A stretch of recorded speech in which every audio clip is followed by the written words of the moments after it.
Interpol. El director de la Policía Nacional, general Jorge Luis Vargas, compartió nuevos detalles sobre las investigaciones relacionadas al magnicidio del presidente de Haití, Jovenel Moïse.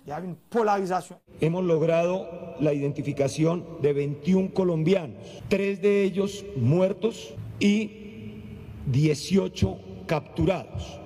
Vargas señaló que desde una empresa con sede en Miami se compraron los boletos aéreos para los colombianos presuntamente implicados. 19 tiquetes aéreos fueron comprados a través de una tarjeta de crédito registrada en Miami, perteneciente a una empresa de seguridad registrada en ese lugar. De acuerdo con la información entregada por las autoridades, el jefe de seguridad del Palacio Presidencial haitiano registra viajes desde enero pasado a países como Colombia, Ecuador, República Dominicana y Panamá, y se investigan contactos en Emiratos Árabes y Venezuela.